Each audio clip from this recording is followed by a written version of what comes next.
이번 주 우리에게 주신 하나님 말씀입니다. 마태복음 5장 17절부터 20절까지의 말씀입니다.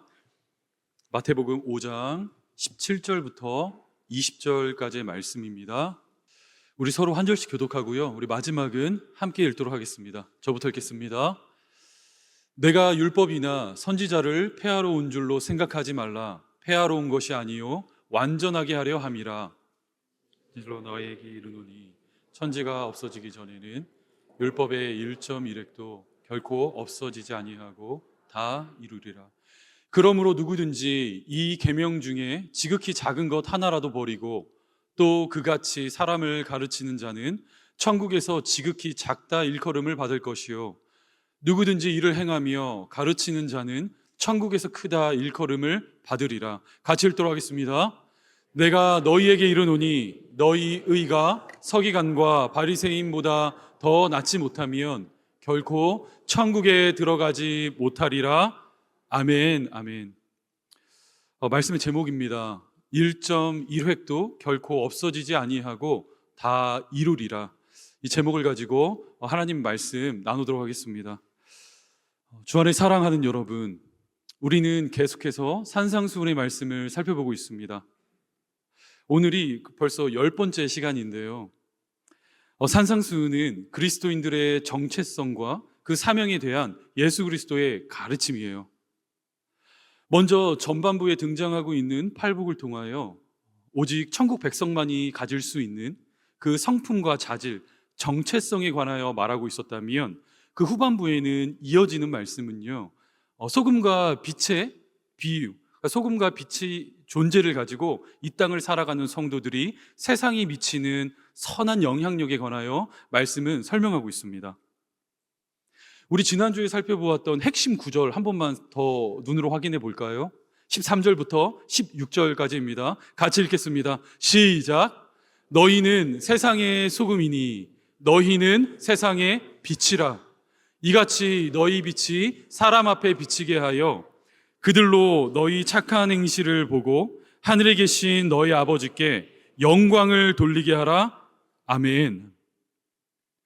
점점 부패해가고 빛을 잃어가는 이 세상에서 성도는 자신의 몸을 녹이는 방식으로 그 소금의 사명에 부름을 받았고 또 자신의 몸을 적극적으로 태우는 방식을 따라 어두움에 빛을 다하는 그런 빛의 사명의 자리로 부름받았다는 사실, 우리는 지난주 말씀을 통하여 확인해 보았습니다. 자, 그렇다면 성도가 과연 이 세상을 빛과 소금으로 살아간다는 것은 구체적으로 어떠한 모습을 의미할까요?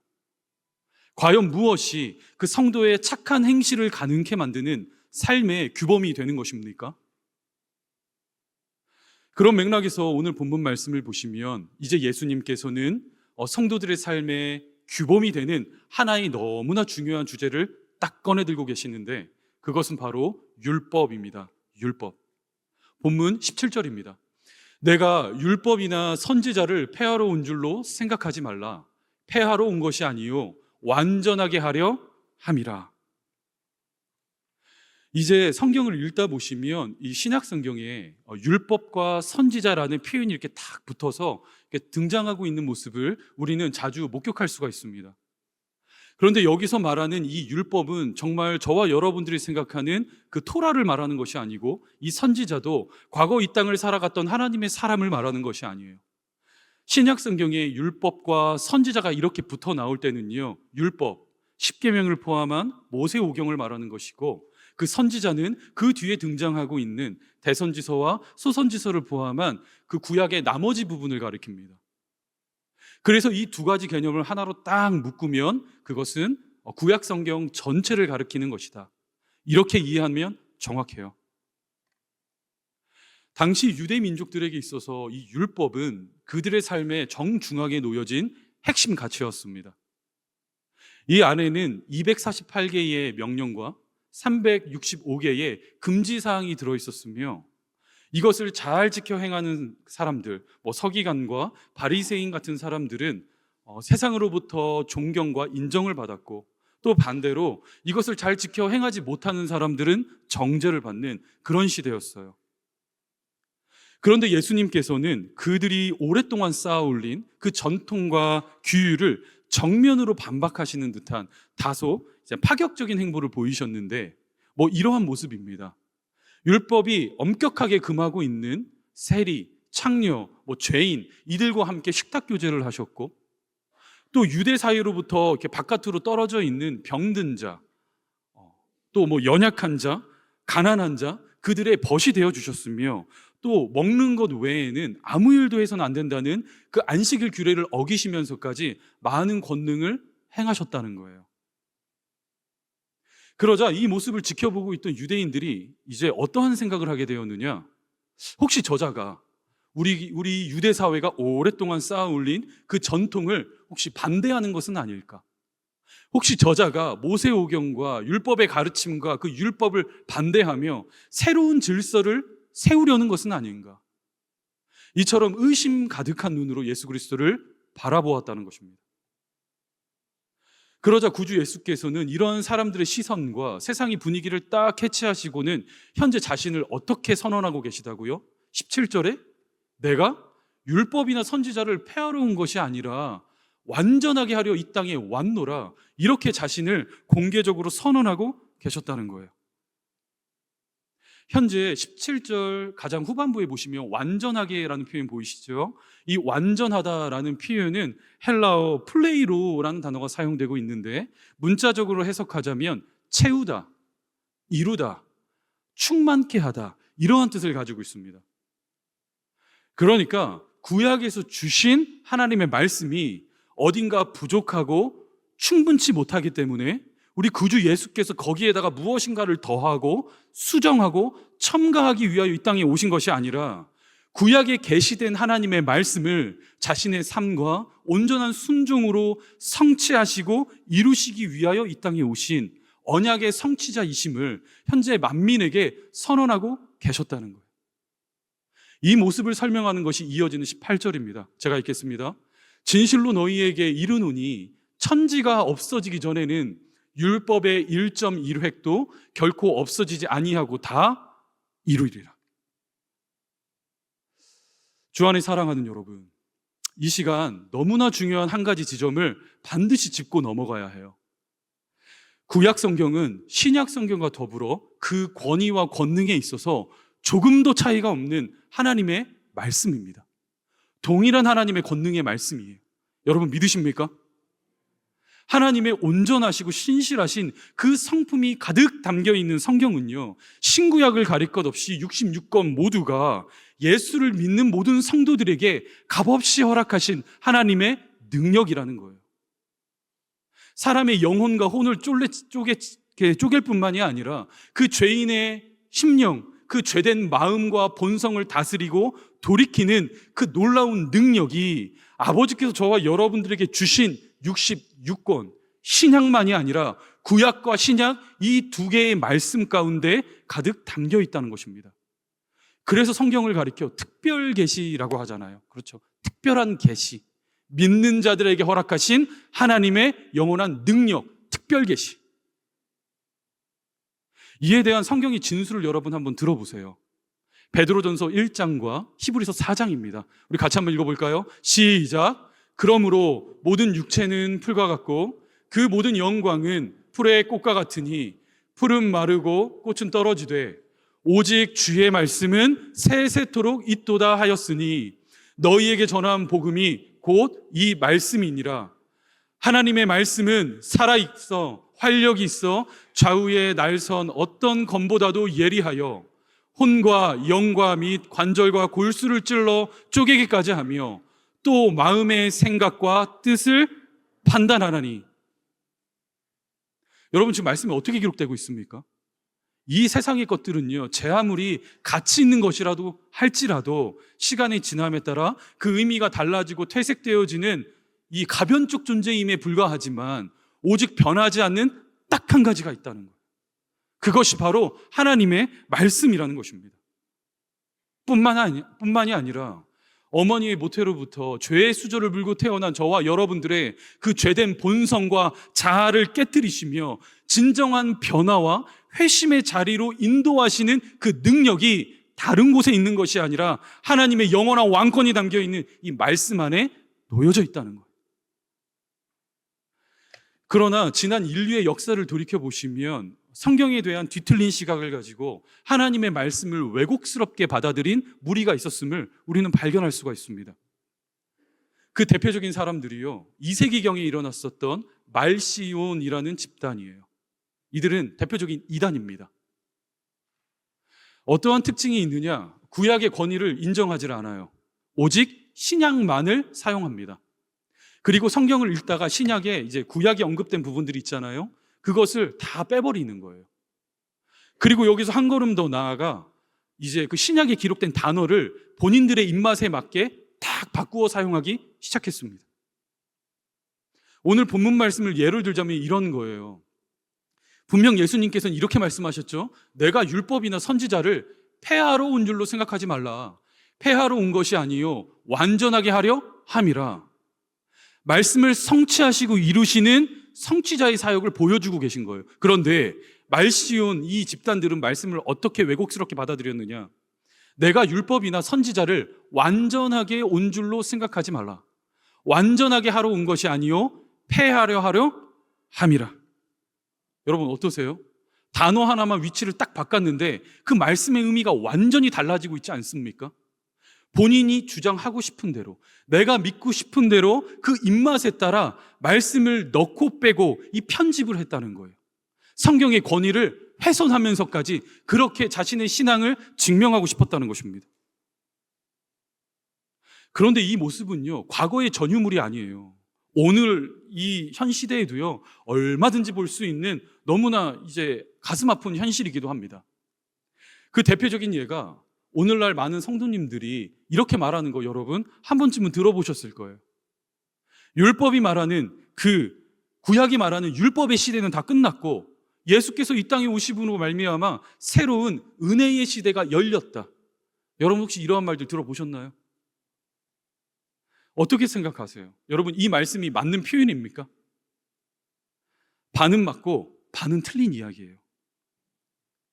구약의 시대가 끝났다라는 표현보다는 하나님께서 예언하신 그 구약의 언약들이 신약으로 넘어오며 예수 그리스도의 이 땅에 오심을 통하여 완성되고 성취되었다는 그러한 관점, 이 말씀이 신약과 구약으로 나누어진 것이 아니라 66권 전부가 처음부터 마지막까지 앞으로 이 땅 가운데 오실 메시아를 예언하고 그 연장성산에서 말씀을 이해하고 받아들여야 그것이 성도가 견지해야 할 올바른 성경관이라는 것입니다. 그러나 현대 기독교는 어떠한 모습을 줄곧 보이느냐? 신약에 비해서 구약이 무엇인가 떨어지고 이렇게 부족하다는 그런 인상을 남기고 있다는 거예요. 이것은 성도들만의 문제가 아닙니다. 목회자들에게서 발생되는 동일한 현상인데요. 이제 목사님들 이렇게 유학 가시고 하잖아요. 그 세계를 아카데미아라고 하는데 보시면 구약을 연구하시는 분들보다 신약을 연구하시는 분들이 훨씬 더 많으세요. 그만큼 구약을 향한 집중도보다 신약을 향한 집중도가 훨씬 더 높은 시대가 오늘 이 세대입니다. 그러자 이러한 세대 가운데서 어떠한 현상들이 나타나기 시작했느냐? 예수께서 죄인을 위해 그 생명으로 이루신 구원의 문제를 사람들이 너무나 쉽게 치부하게 되었다는 거예요. 내가 이 땅에서 무슨 짓을 하든지 간에, 내가 이 땅에서 어떤 마음과 어떤 동기를 품고 살아가고 있든지 간에 그냥 그 마지막 순간 죽는 시점에 이르러 입술로 예수를 나의 구주라 시인한다면 복음이 약속하고 있는 그 영원한 생명을 내가 누릴 수 있을 것이라는 이 편리함, 이 막연함, 그 신앙에 오늘날 많은 성도들이 함몰되어 버렸다는 거예요. 사랑하는 여러분, 절대로 속으시면 안 돼요. 사랑과 자비와 용서와 은혜를 말하는 신약은 중요하고 하나님의 높은 공의와 높은 수준을 보여주고 있는 그 구약의 말씀은 나에게 너무 버겁게 느껴지기 때문에 어느 한쪽 내 입맛에 따라 말씀을 취사 선택하며 임의대로 그 말씀을 넣었다 뺐다 내 것으로 삼았다 앞뒤에 문맥 자르고 그냥 한 구절만 똑 떼다가 나의 것이라 주장하는 2세기경에 일어났었던 말시온주의와 같은 길을 걸으면 안 된다라는 이야기예요. 여러분 기억하셔야 합니다. 구약과 신약은 모두 동일한 하나님의 권위와 권능을 담고 있는 말씀입니다. 믿으십니까? 따라서 성도들은요, 어떻게 해서든지 그 주신 66권의 말씀을 소중하게 여기고 부지런히 다루어내며 마땅히 순종해야 할 의무와 책임이 오늘을 성도라는 이름으로 살아가는 저와 여러분들에게 주어졌다는 거예요. 이것이 바로 지난주에 말하고 있는 성도의 착한 행실입니다. 그냥 이 세상이 요구하는 어느 일정 수준의 도덕과 윤리의 그 기준을 맞추어 누구 어려운 자 있으면 가서 그냥 조금 나눠주고 나의 마음의 한켠을 내어주는 그런 착한 행실을 말하는 것이 아니라, 성경이 성도들에게 요구하는 착한 행실이란 그 말씀이 지시하고 말씀이 요구하는 그 자리로 나아가 순종할 때에 그 삶을 통하여 영광 받으시는 하나님이 계심을 우리 마태복음 5장은 끊임없이 보여주고 있다는 거예요.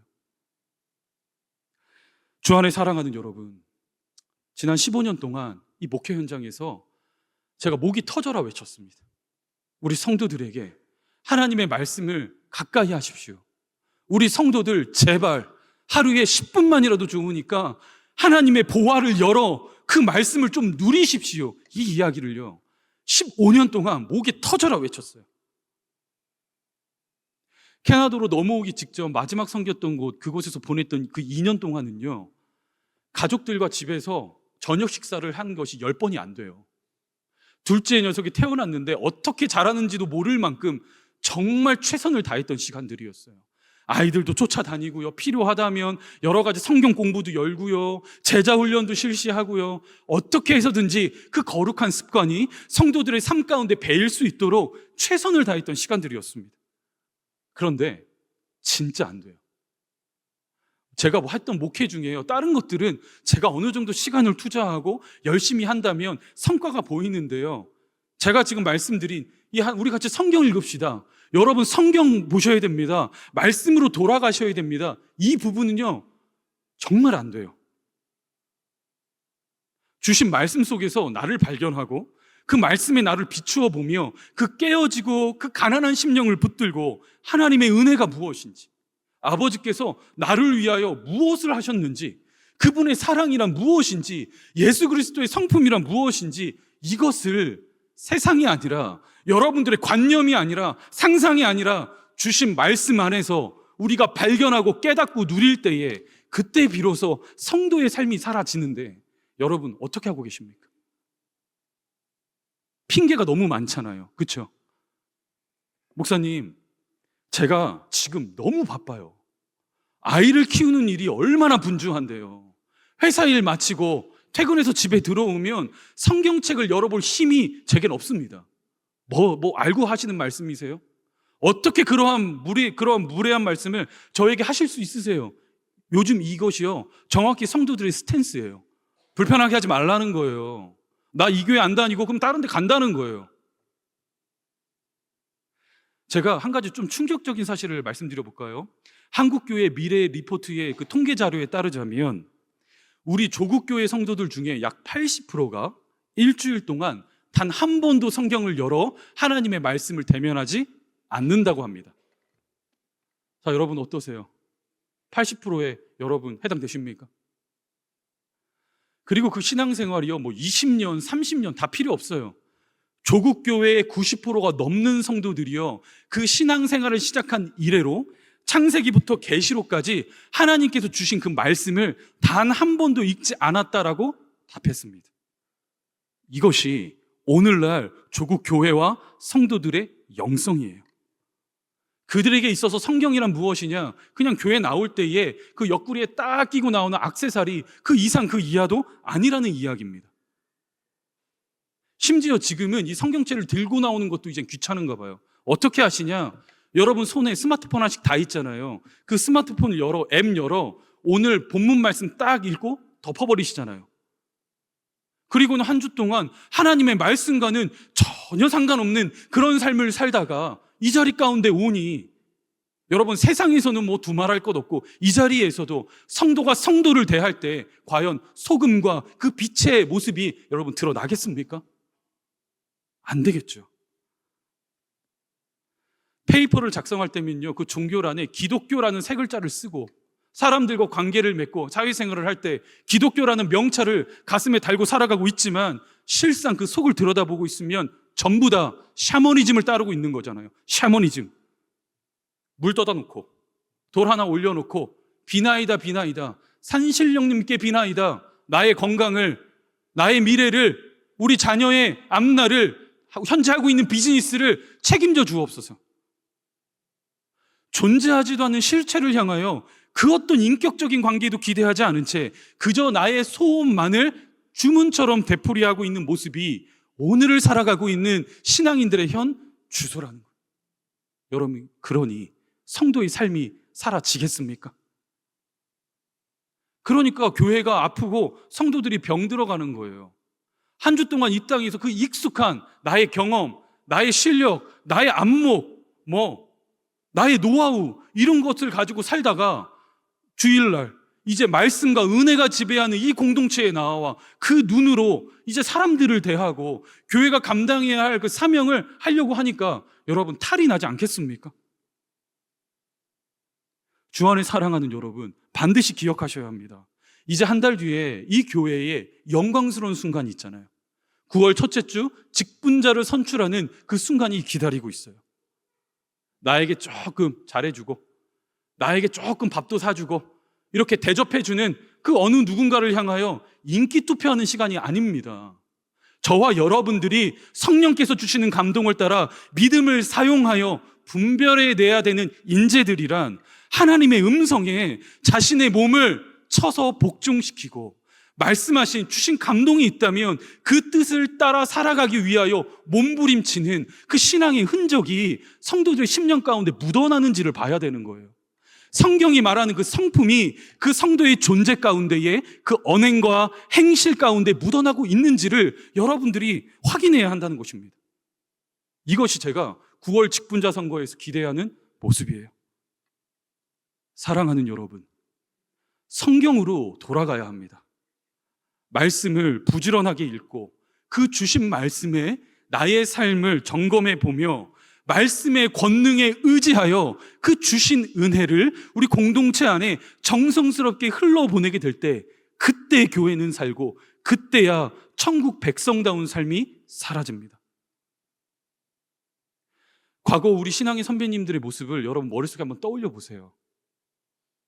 그때도 지금과 마찬가지예요. 세상에 많은 가르침들이 있었고 많은 책들이 존재했지만 우리 신앙의 선배님들께서 언제나 주목했던 것은 한 권의 사람이 되는 일이었습니다. 참 먹고 살기 어려운 시절이었잖아요. 저는 몰라요. 저는 그 세대 아닙니다.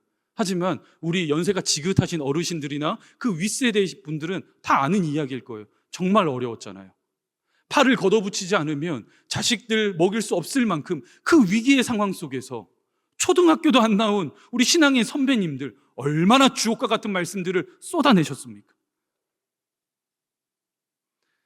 약 한 달 반 전에 저희 친할머니께서 소천하셨어요.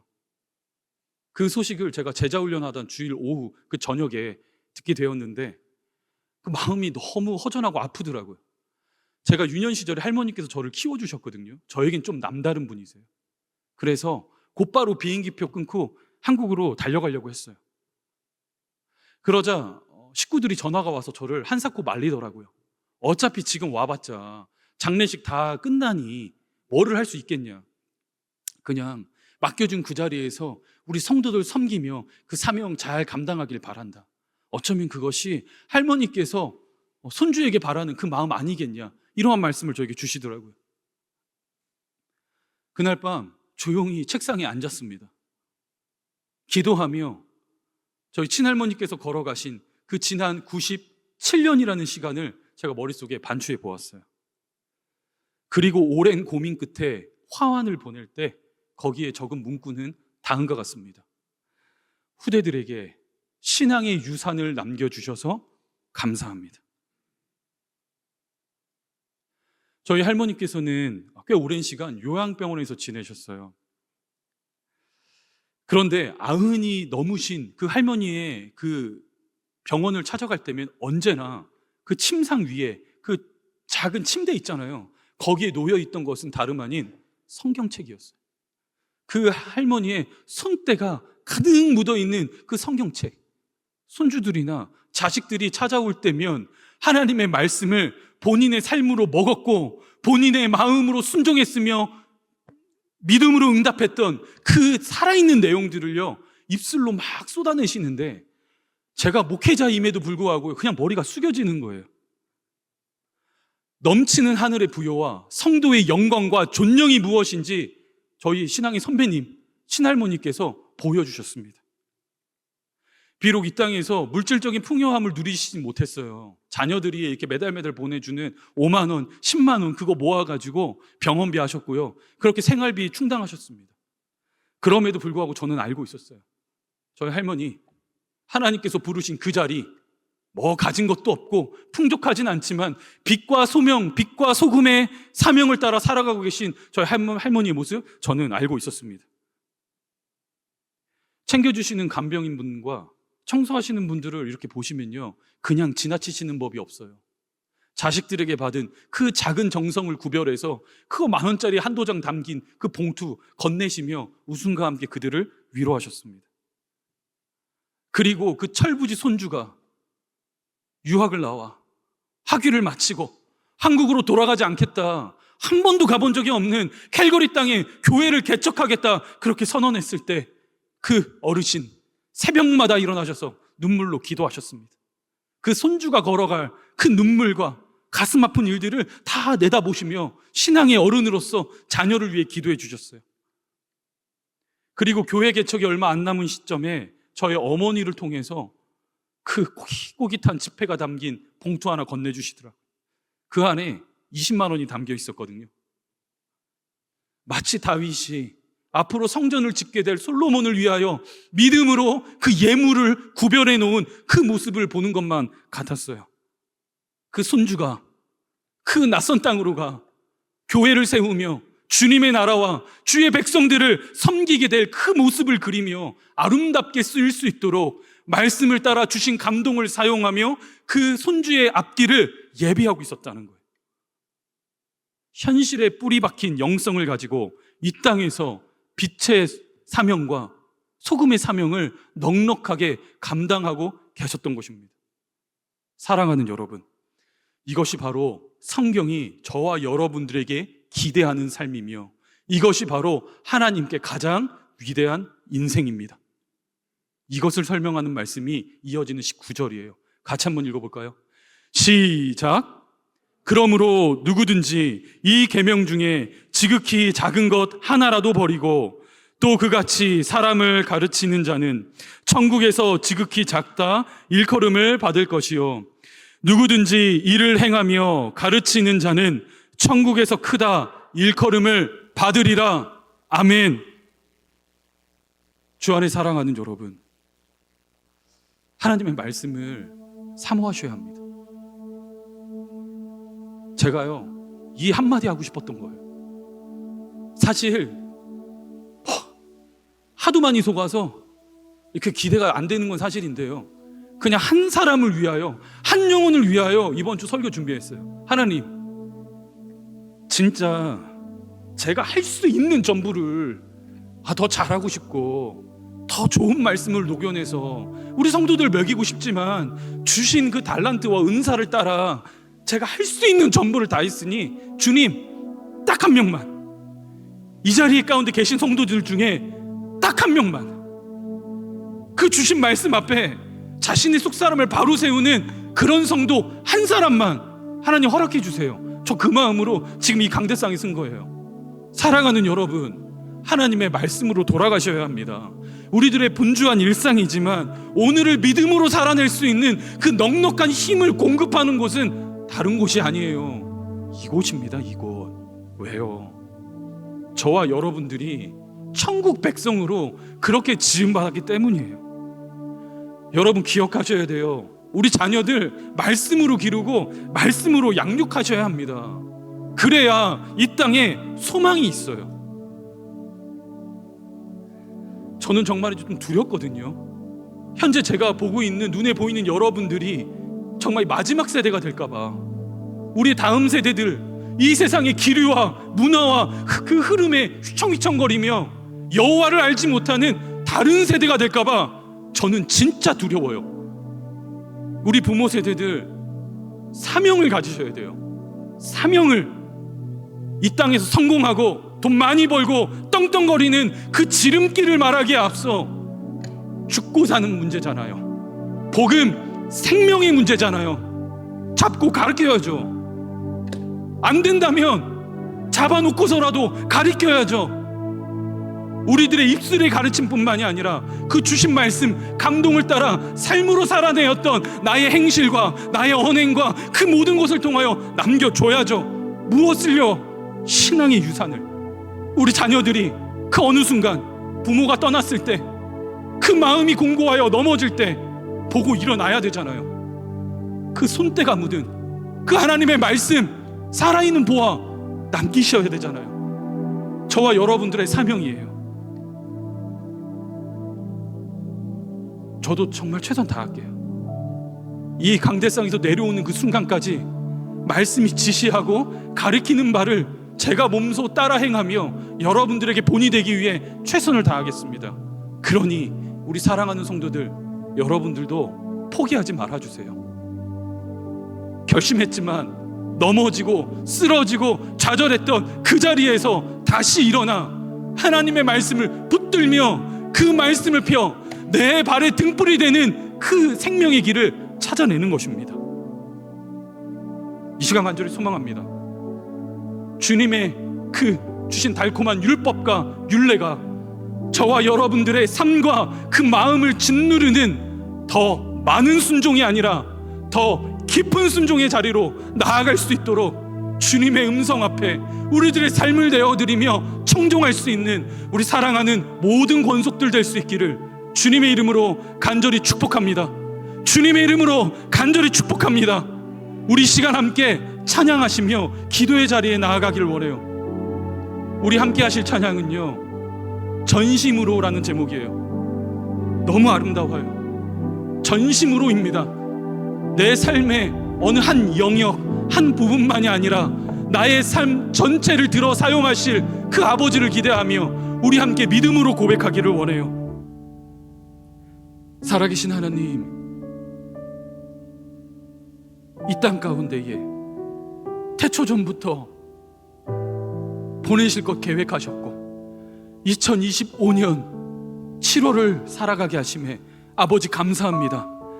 창조 목적과 존재적 사명, 빛과 소금의 사명이 내게 주어졌으니 성도가 마땅히 따라야 할 그 착한 행실, 말씀을 사랑하고 그 말씀을 수호하고 말씀을 지켜내고 주신 말씀의 감동을 따라 이 세상을 살아내는 그 성도들의 착한 행실을 통하여 하나님 홀로 영광받아 주옵소서. 이 어두움이 가득한 세상 가운데에 빛이 되게 하시고 부패하고 있는 이 세상에 소금이 되게 하셔서 우리 아버지께서 성도들에게 맡겨주신 그 귀한 사명 능히 감당하는 우리 하나님의 사람들 다 되게 하여 주옵소서. 아버지 기도합니다. 우리 가정들이 회복되어지기를, 그 갈라진 부부와의 관계의 사이가, 자녀의 문제가, 나의 비즈니스의 앞날이 인간적인 안목과 노하우와 그 앞을 내다보는 나의 실력에 있는 것이 아니라 하나님 손에 달려있음을 믿으며 오늘도 포기하지 않고 주신 말씀을 사랑하는 우리 성도들 다 되게 하여 주옵소서. 그리하여 나이만큼 이 세상을 살아가게 하신 만큼 하나님의 말씀을 부지런히 읽고 부지런히 상고하고 그 주신 감동과 말씀의 도를 따라 우리 사랑하는 다음 세대들을 키워내는 우리 각 가정들, 우리 캘거리 제자 삼는 교회 되게 하여 주옵소서. 말씀을 따라 성령으로 역사하실 하나님 아버지를 기대하옵고 이 모든 말씀 살아계신 예수님의 이름으로 기도하옵나이다. 아멘. 아멘.